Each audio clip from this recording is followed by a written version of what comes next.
in exchange for other assets, in particular German assets, and this meant that the Bank of England had to use its foreign exchange reserves to keep the value of the pound at that target S-bar, about 3 Deutschmarks per pound.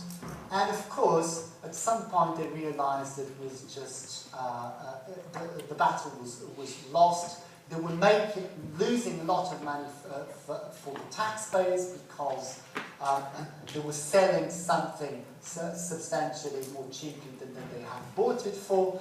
And by the end of the day, on the 16th of September, they just said, we're going to leave the ERM. Of course, this is a major mark in contemporary British economic and political history, because what happened, of course, was that the Conservatives lost credibility when it comes to economic policy. And since the crisis, they were always behind in the polls. And from then onwards, it was Tony Blair was elected in 1994 as leader of the Labour Party, and then Labour won the general elections in 1997. And for 13 years we had Labour governments. But this is very, very traumatic for all the Tories, all the Conservatives, because it was essentially the reason, the key reason why Labour was in power for so many years. And of course, it was related to Europe. And as we know, the Tories have a very difficult relationship with Europe. And the few pro-Europeans in the Conservative Party, some of the big beasts were part of this episode. In particular, Michael Heseltine and Kenneth Clarke. Yeah, so they're still around, and they're still more or less pro-European.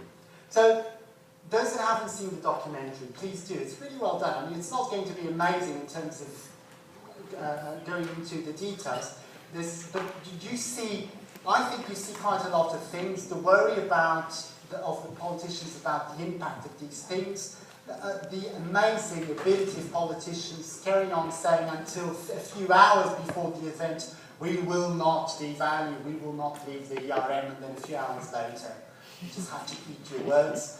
The importance of the motive, the profit motive, all of these young kids really, really excited and selling and shouting and swearing because they're making so much money on that day. And then it finishes with a less classy act, the editor of The Sun. I'm sorry, it's just, yeah, you know, describing what he did to John Major, and it's just, let me say, he's not very eloquent. But yeah, that's the editors of The Sun for you. This country has the best journalism in the world as well as the worst. Okay, now, so about a quarter of an hour to talk about third generation models of currency crisis. These slides here are really just a revision, so I'll go over this very quickly because all of you are meant to know this from your first year macro. So what's the balance of payments? It's just a summary of all the transactions of, say, the UK domestic residents with the rest of the world. And it has two major accounts, the current account and the capital account. So CA, unfortunately, both start with C. So, but the convention is to go for CA for the current account and KA for the capital, because capital tends to get the letter K in economics, as you know, K and L, capital and A. So what's the current account? Well, broadly, it's the balance of trade in goods and services. And then we have a few other things like unilateral transfers, but they tend to be small. What's the capital account? The sum of two types of accounts. Those of you that are studying economics in developing countries, I think you'll revisit this when you look at financial liberalisation and development. The sum of foreign direct investment and portfolio investment. Basically, every time you build a factory in a foreign country, that's going to be FDI. Every time you buy foreign assets, that's going to be portfolio investment. And so the crucial thing is to realize this basic rule of the balance of payments. If you have, so here's just a detail, any transaction that gives rise to a payment enters negatively in the balance of payments. But the crucial thing is this: if you have a flexible exchange rate regime, then the central bank is not intervening in the foreign exchange market. So, literally every second, the demand and supply of the currency have to match, they have to balance. Yeah? So what does that mean? Well, if you, as a country, are running a current account deficit, and this has been the case of the UK for many, many years, as you know, for more than 20 years, then you're systematically importing more stuff than you're exporting. So how do you fund the difference? And the answer is, you fund the difference by selling assets, selling foreign assets, right? And if you know, and if you no longer have your net creditor in the world, then you have to basically borrow more from abroad. And so every time you run a capital account deficit, so every time the CA is negative, equilibrium in the foreign exchange market requires you to run a capital account surplus of exactly the same magnitude. Yeah? And so this is how you can fund big deficits in a flexible exchange rate regime. Now, what happens if you're a fixed exchange rate? You're in a fixed exchange rate regime. Well, as we know, it's no longer true that the supply and demand of pounds or Deutschmarks or whatever have to be equal at each point in time.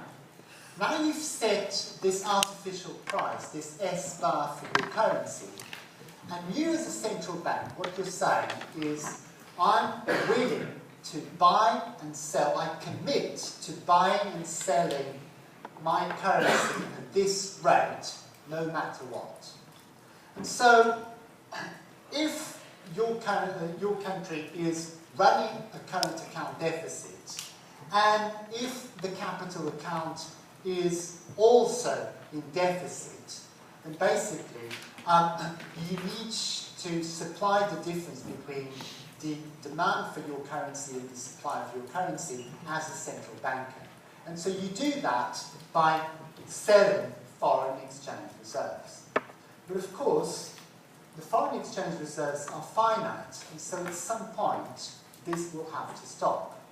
But for a while, you can have both the current account deficit as well as the capital account deficit, as long as you're willing to get rid of your foreign exchange reserves. So the condition, the balance of payments condition, in this case, is the sum of those two accounts plus the change in official foreign exchange reserves, the RSV reserves, have to be equal to 0. Now, why is this relevant?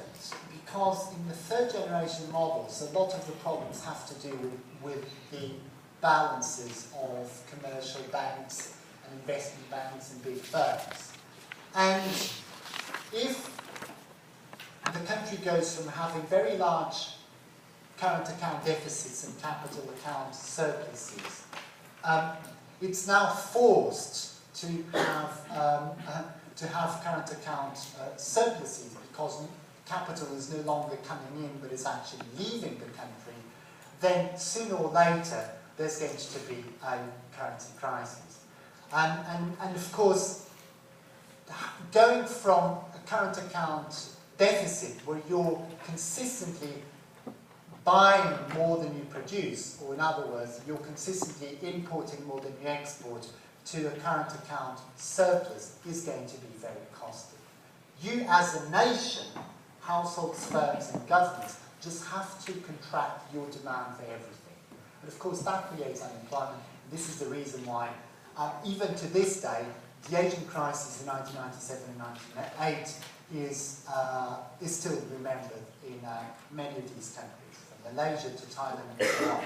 And they call it, and they're very clever, right? They don't blame themselves, they call it the IMF crisis. because the IMF had to intervene, sort of a firefighter. But they call it, they're trying to push the blame to foreigners. It's always a classic thing, as you know. This happens over and over again, even in the UK with current politics. The baddies are always the foreigners. Okay, so I think before we move on to this, I need to explain a little bit more about the type of crisis that we can have. Unfortunately, a currency crisis, which is, if you want, just this big change in the value of the currency. So if under the flexible exchange regime it would be a large depreciation, in a fixed it would be a big devaluation of the currency, is just one type of the crises that are part of so-called financial crises in countries. Very often, all these three crises happen at the same time. Yeah? This was the case for the East Asian crisis, which is a typical example of the third generation model of currency crisis. So you also have debt crises. The European sovereign debt crisis, for example, in Greece, is very recent in our minds. This is when governments are just borrowing too much. And then there's the worry that once that debt to GDP ratio has reached very high levels, 100% of GDP, 150% of GDP, the government will no longer be able to repay the debts. Yeah? And so the people that lend, in many cases foreigners, start thinking, no, you're not a good borrower, or if you're borrowing from me, you'll have to pay much higher interest rates. So sovereign debt or government debt crises, and sometimes private sector debt crisis are going to be one of the key elements in the financial crisis, and they're going to be part of the reasons for the speculative attack. So if I'm a commercial bank in Malaysia or Singapore in 1997 and 1998, nowadays I can access all of this capital from rich countries, so from the banks in rich countries. I can increase the amount I lend by a lot. And it may well be because I'm not particularly prudent or because I lack in experience. It may well be that I end up by lending far too much. That is, before, when I didn't have access to world capital markets, I could only expand my business as a commercial bank by taking into account the emissions of reserves from my central bank, or from borrowing from other banks. But the commercial banking sector as a whole could not expand very easily. Could not expand very easily unless there was an increase in domestic credit from the central bank. But once you have access to capital markets, then it may well be that you're able to expand your assets as well as your liabilities very substantially by borrowing from abroad, and by borrowing from other banks, the Western banks. And so this often happens with debt crises. People become very optimistic about the future of the country. There's lots of investment. That investment is being funded by the domestic commercial banking sector. These guys expand their businesses by borrowing a lot in capital markets, and then when the going gets tough, they have to undo this borrowing. And if they have borrowed in the international currency and in short term, this is going to be extremely costly. And so it ends up, in many cases, also leading to a so-called banking crisis. Many banks will go bust because they can no longer meet their obligations, and in many cases because that's for solvency, the value of their assets is now far lower than the value of their liabilities.